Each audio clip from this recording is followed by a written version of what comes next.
একটা নয়, সুরাটে একটা নয়, দুটো নয়, কমসে কম পাঁচটা বাস কিন্তু সুরাটে বাঙালি প্রবাসীদের উদ্দেশ্যে কিন্তু ছাড়া হবে। সুরাটের কোন জায়গা থেকে বাস ছাড়বে, কোথায় কি টিকিট, খাওয়া দাওয়া, সমস্ত বৃত্তান্ত কিন্তু আমি আজকে ভিডিওটা মানে বলার চেষ্টা করব। আমার কাছে কিন্তু অনেক কমেন্টে এরকম আসছে যে দাদা বাস কবে ছাড়বে, কত টাকা টিকিট, কি বৃত্তান্ত, এরকম কমেন্ট সব সময় কিন্তু প্রতিটা দিন আসছে। তো আজকে কিন্তু আমি যতটা পারবো কিন্তু আজকে আমি আপনাদের এই ভিডিওতে শেয়ার করার চেষ্টা করব। দেখুন, যে পাঁচটা বাস ছাড়া হবে সেই পাঁচটা বাস মূলত উদনা থেকে ছাড়া হবে।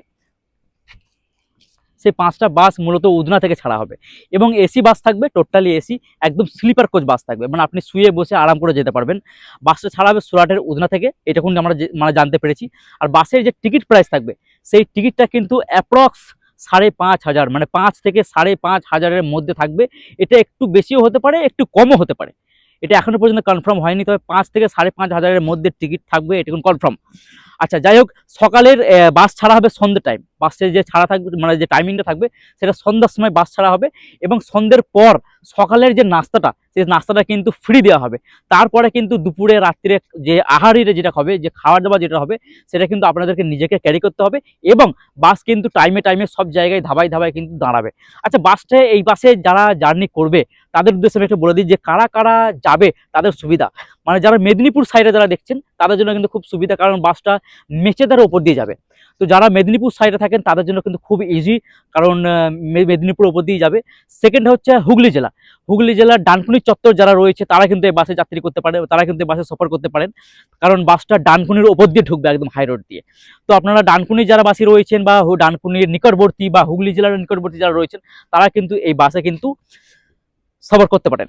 আচ্ছা, থার্ড টাইম যেটা রয়েছে মেমারি, আপনি মেমারি, এই বাসটা কিন্তু মেমারি হয়ে ঢুকবে। তো মেমারি আশেপাশে যারা রয়েছে তারা কিন্তু এই বাসে সফর করতে পারেন খুবই ইজিলি, কারণ বাসটা মেমারি হয়ে একদম লাস্ট স্টপেজ সেটা হচ্ছে পান্ডুয়া। একদম আমাদের সুরাট থেকে যে বাসটা ছাড়া হবে সেটা সুরাট থেকে পান্ডুয়া পর্যন্ত বাসটা যাবে, আর পান্ডুয়া হচ্ছে একদম যে বাসের লাস্ট স্টপেজ। তো এটাই ছিল বাসের যে ক্রাইটেরিয়া, বাসের যে প্রসেস, সেটা সম্ভবত এরকমই থাকবে। 5 থেকে 5,500 টাকা টিকিট থাকবে। এখনো পর্যন্ত আপাতত এইগুলোই কিন্তু আমি খবর পেয়েছি, তবে হ্যাঁ, একটা দুটো নয়, কমসে কম পাঁচটা বাস ছাড়া হবে, এটা কনফার্ম।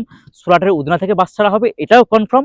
টিকিট প্রাইস 5 থেকে 5,500 টাকার মতো থাকবে, অ্যাপ্রক্স কিছু আপ ডাউন হতে পারে, এটা এখনো কনফার্ম। অর্থাৎ 5 থেকে 5,500 মধ্যেই থাকবে, আপ ডাউন কিছু হতে পারে, ঠিক আছে। তো যাই হোক, এটা এখনো যখন বাসটা যখন আমাদের কনফার্ম হয়ে যাবে, কারণ কিছু কাজ বাকি আছে, যেমন ধরুন ভোটের যে গণনার ডেট এখনো ফাইনাল হয়নি, কারণ এখন একটা হিয়ারিং বাকি আছে পশ্চিমবঙ্গে। তো সেই হিয়ারিংটা হওয়ার পর ভোট গণনা হবে।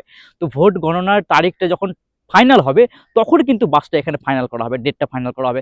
যখনই বাস এখানে ডেট কনফার্ম করা হবে, ভোট যখন ওখানে গণনা ফাইনাল হয়ে যাবে, তখন এখানে বাসের যে কবে ছাড়বে সেই ডেটটা কিন্তু ফাইনাল হয়ে যাবে। তো যখনই বাসের বাস ছাড়বার যে ডেট ফাইনাল হয়ে যাবে, যে তারিখটা ফাইনাল করা হবে, তখনই কিন্তু আমি কিন্তু একদম অন দ্য স্পট বাসে গিয়ে আমি আপনাদেরকে সমস্ত বিষয়টা খুলে বলবো, তখন শেয়ার করলাম। বাদ বাকি কারা কারা কিন্তু এই বাসে যাবে বলে ভাবছেন তারা কিন্তু অবশ্যই কিন্তু কমেন্টে জানাবেন, আর অবশ্যই ভিডিওটা শেয়ার করুন, কারণ আপনার শেয়ারে অনেক প্রবাসের কিন্তু উপকার হতে পারে। সো প্লিজ ভিডিওটা শেয়ার দিস ভিডিও, আগে ফেসবুক থেকে দেখে থাকুন, আর অবশ্যই আমাদের পেজটিতে ফলো করে সাথে থাকুন, এবং সুরাটের সমস্ত রকম আপডেট এই পেজ থেকে কিন্তু আপলোড করা হবে। ধন্যবাদ।